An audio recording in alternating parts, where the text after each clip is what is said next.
নমস্কার বন্ধুরা, আমি ইপসিতা দ্য হানি কিচেনে আপনাদের অনেক স্বাগত।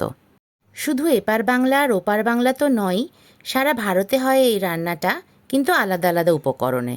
অনেকভাবেই রেঁধে বেড়ে দেখেছি এই রান্নাটা। শেষমেশ ছোটোবেলাতে যেরকম মায়ের হাতে খেতাম, আমি কিন্তু সেরকমই বানাবো। আজ আমি বানাচ্ছি একদম নিরামিষ ধরনের মোচা। মোচা ভালো করে ছাড়িয়ে কুচি করে নিচ্ছি, ঠিক যেমন শাক কাটা হয় তেমন করেই কেটে নিতে হবে। একটু পাট কেটে আপনাদের দেখালাম, বাকিটা আমি কেটেই রেখেছিলাম। নুন আর হলুদের জলে মোচা কেটে রেখে দেবেন। এমন করে যদি মোচা রাখা হয় তাহলে কিন্তু মোচার কালারটা কালো হয়ে যায় না। নুন আর হলুদ দিয়ে প্রেসার কুকারে মোচাটা জাস্ট একটা সিটি দেব। কড়াতে একটু তেল দিয়ে নুন হলুদ মাখিয়ে রেখেছিলাম আলুগুলোতে, সেগুলো ভেজে নিলাম। আলুগুলোর মাত্রাটা কিন্তু এতটুকুনি থাকবে, মোচাতে খুব বড় আলু কিন্তু কেটে ভাজা হয় না। আলু ভেজে সেম কড়াতেই আর একটু তেল দিয়ে জিরে, তেজপাতা, শুকনো লঙ্কা ফোড়ন দিয়ে দিলাম।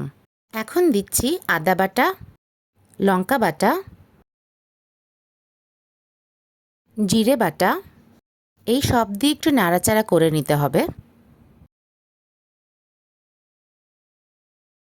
তারপরেই দিলাম টমেটো কুচি, নুন আর তার সাথে সাথেই হলুদ।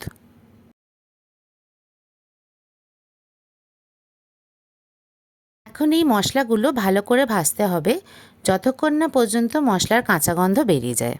যদি খুব কম তেলে রান্নাটা করতে চান, যেমন আমি করছি, তাহলে অল্প জল ঢেলে দেবেন আর ঢাকা দিয়ে রান্নাটা করবেন। টেস্টে কিন্তু একটুও ফারাক হয় না। দেখুন 10 মিনিট পরে মশলা থেকে আমার পুরো তেল বেরিয়ে গেছে, কিন্তু আমি কিন্তু আর এক্সট্রা কোনো তেল দিইনি। ওই জল ঢেলেই যেটা রান্না করলাম সেটাই। এখন দিয়ে দিচ্ছি সামান্য একটু গরম মশলা। সামান্য একটু নেড়ে চেড়েই দিয়ে দিলাম সেদ্ধ করা মোচাটা। মোচাটা কিন্তু সেদ্ধ করে অবশ্যই মোচার সেদ্ধ হওয়া জলটা আপনারা ফেলে দেবেন। মোচা সেদ্ধ করার জলটা কিন্তু একদমই ইউজ করবেন না। মশলার সাথে মোচাটা ভালো করে মিশিয়ে নিতে হবে আর ঢাকা দিয়ে পুরো রান্নাটা করতে হবে। 10 মিনিট পরে আমি ফিরে এসে আবার একটু নাড়াচাড়া করে নিলাম। এখন দিলাম দুটো কাঁচা লঙ্কা চিড়ে।